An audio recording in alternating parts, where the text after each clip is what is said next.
Hey, welcome back to the channel. Won't say the name of the channel. Not now. I might repurpose this on Instagram.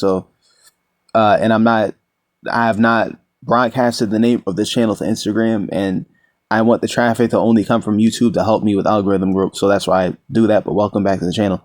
Today I'm drawing Yoriichi Tsugikuni. I probably did not pronounce that properly. I think the T is silent. I don't know.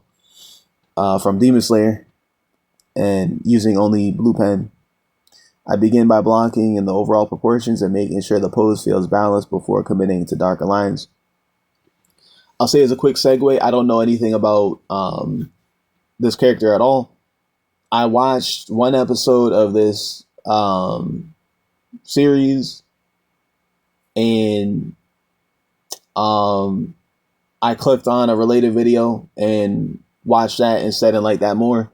And I could not engage with this one for some reason. Like, it's just, when I was hearing this one, it was like in one ear out the other, and wasn't intrigued or pulled in.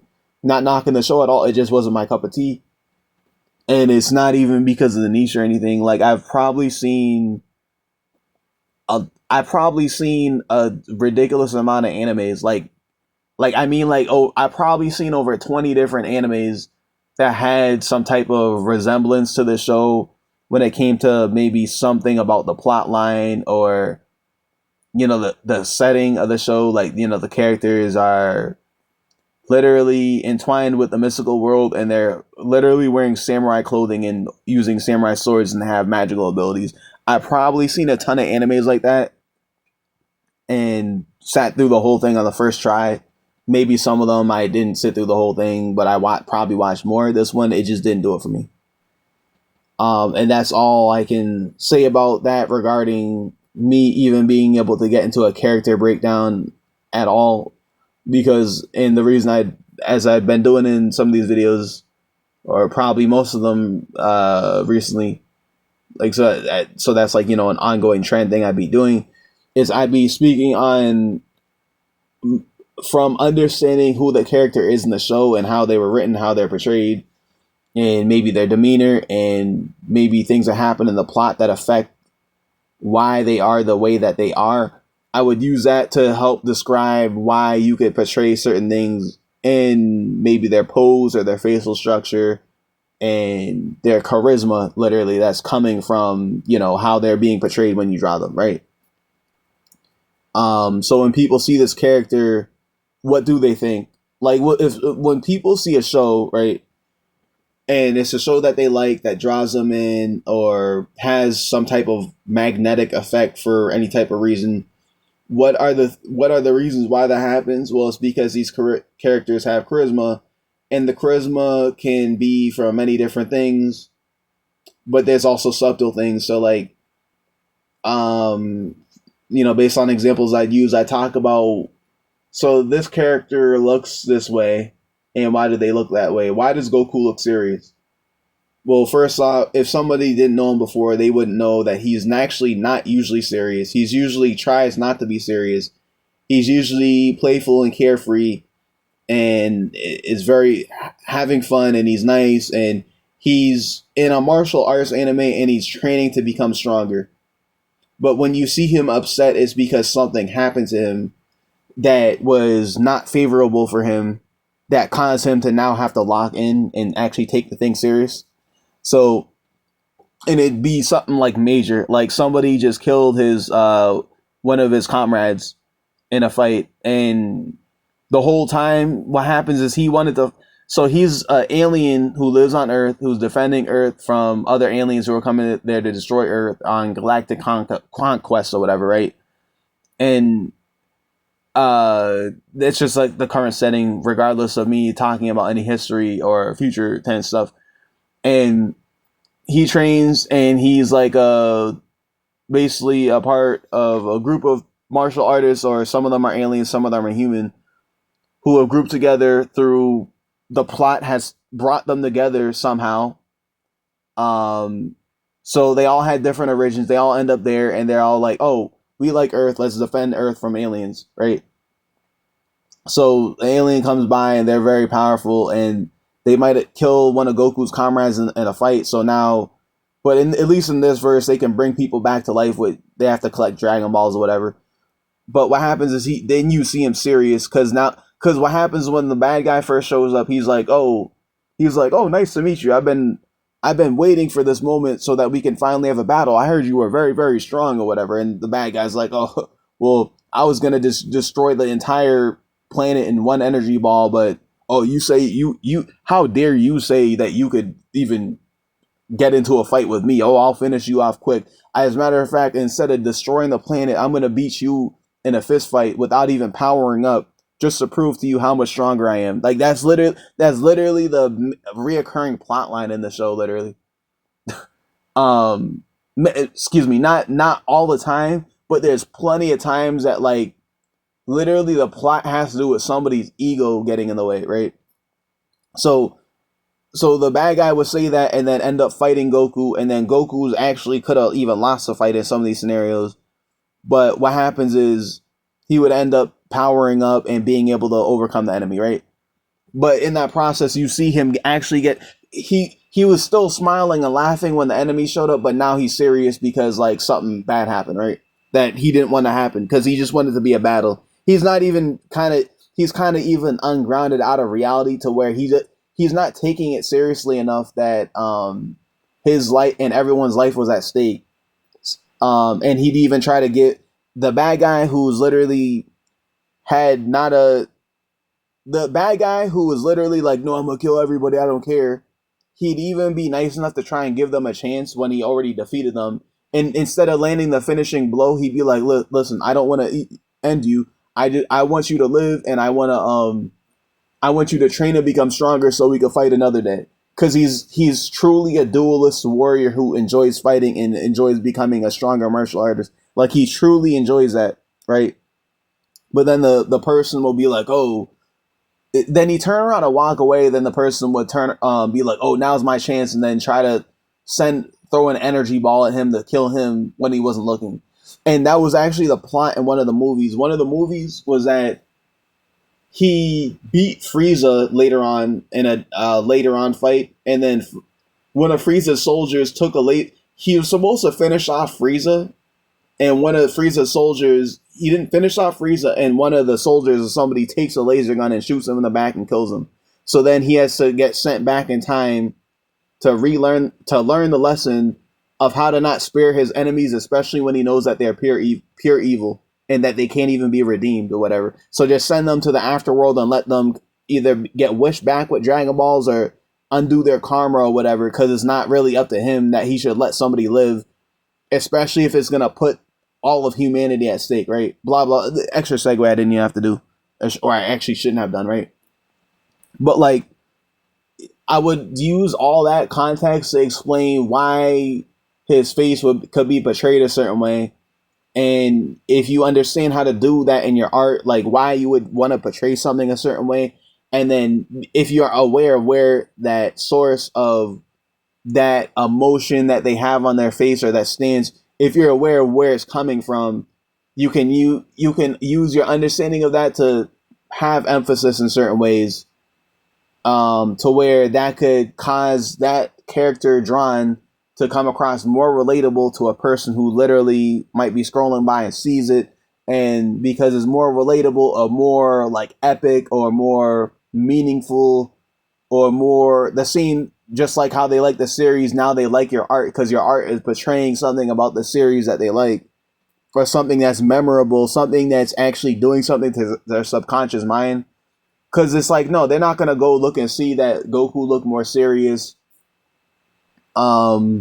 And they could see the creases in his eyebrow and the creases around his nose and the sharpness in his eyes and the fact that his eyebrow was angled. They're not going to actually pay attention that stuff is going to be subconsciously communicated because you drew it well.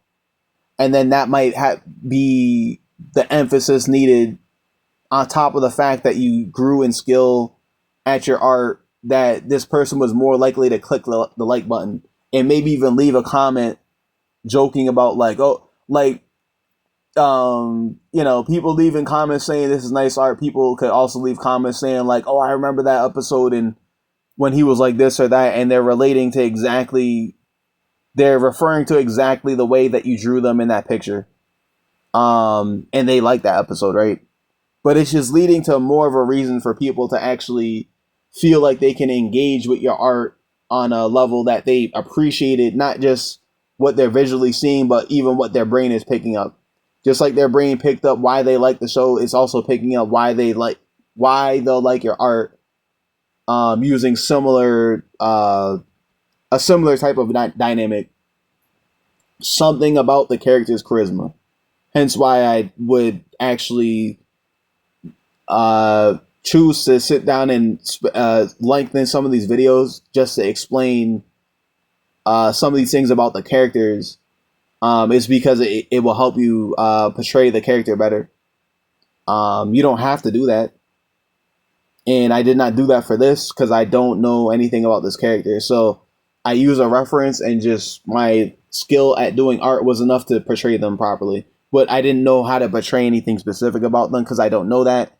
I also don't know how personality works in this show. So I could say, oh, it's in people's face in Dragon Ball Z. I could say something like, oh, it's in the character, what they say. So it would, if you're drawing something, you put a speech bubble, or if you're drawing the character's body movement, or you're drawing them in a combat position, for example, One Piece, that would be where you could bring out some of that charisma, or some of the energy that character would had, how it would leak out into the body structure and the pose and the way they're wearing their clothing and how their clothing is flowing as they're moving. Like, so what happens is, like, I wouldn't know where that stems from in this show, like where that charisma. So I'm just saying, I won't be talking about that in this video. So I'll just be actually just breaking down the actual sketch. So I probably said this, but I'll just reread it. I begin by blocking in the overall proportions and making sure the pose feels balanced before committing to darker lines. Once the structure is in place, I focus on the facial features because Yoriichi has a calm but powerful expression that's central to his design. I also don't know how calm he was as a character or whatever, so that's just word based on what I'm seeing. So I don't know if that's his face when he's calm. That could be his face when he's intense. But I don't, like I said, I have not watched the show, and I don't know how these characters carry themselves literally to be able to actually say that from a space of understanding what I'm actually even talking about for that specific character. But yeah, it's a calm but powerful expression is central to his design from what I have literally noticed. Next, I build his hair in larger sections before refining individual strands. Working with larger shapes first helps create a cleaner silhouette. After that, I move into the kimono and sword. Clothing folds are an area I've been practicing a lot recently, so I pay close attention to how the fabric wraps around the body. As I refine the drawing, I strengthen the outlines around the face, hair, and strands while cleaning up the rest of the sketch. As you see here, I've kind of went ahead with the reading. So it's not obviously not going to be perfectly aligned. It's actually a script that I do segue from after having that script ready. So what happens is, to just talk about where I am now. So I'm drawing the robe. When it comes to bridging the gap for proportions, I've explained this before, but maybe not in major detail. But after the skeleton and then the muscles that kind of have the shape of, so the skeleton, the walls for joints, and then the overall idea of where the shape of the not musculature, just like where an arm would be placed. But it's just a bubble, right? Or it's just like a cylinder or a long oval in the shape of that limb. And then I start drawing the structure on top of that. So like maybe the outer ear, if I start with the ear, then into some of the outer hair, into some of the hairline around the ear, into the sideburn, into the temple, into the forehead, and then from the ear down into the jawline, and then build across the face into, okay, the cheeks, the eyes, the eyebrow, the nose in the middle, the mouth. But the thing is, there's just the general ideas of it. But there's not just proportion lining up. So let's say I'm bridging the gap in proportions and general structure like that. Okay, and I explain how I'm actually linking each gap. But let's say I'm talking about proportions with actual details, because it proportions can be readily aligned detail wise just off of uh, the structure alone. But also there could be things that are so detailed that you actually need details to already be drawn so that you can proportionally place latter details.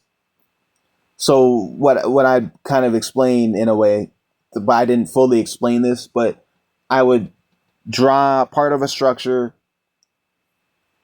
branch out into further structure outside of that structure I just drawn, and then start wiring in details from the structure that I first drawn, and then the structure that I had secondarily drawn. And the reason I start doing the details right then and there, usually, if I see fit, it depends on like what I'm seeing. Especially if I'm looking at a reference, I'm seeing like, all right, like got this eyebrow, got the eye, got the eyelids, got maybe some shading areas around the eye. I got the maybe where the cheek area placement is, or like maybe there was like blush. So there's like a line for the cheek, or where they'd be blushing, or a cheek fold. Then there's like the nose. So what happens is, what an extra detail would be exactly where eye pupil placement will be. So once I start branching out enough to where I can start getting into the other eye on the other side, well, if I once I get to the area where I want to get the other eye pupil lined up, I might want the prior eye pupil already detailed. Like, so the eye pupil, I meant to say like the details inside the eye. So let's say the eye is not just a dark circle, it's like a dark half circle with, like, that looks like a backwards J with like a circle inside of it to show like the light gleaming, and there's maybe certain coloring or shading. So I get that out the way before I get to the eye across on the other side, because that other eye needs that. I need to see where in proportion I put this people to understand the proportion of the next people on the other. Or I should say, if you enjoyed watching, don't forget to like, subscribe, and let me know which anime character you'd like to see next. And thank you for watching.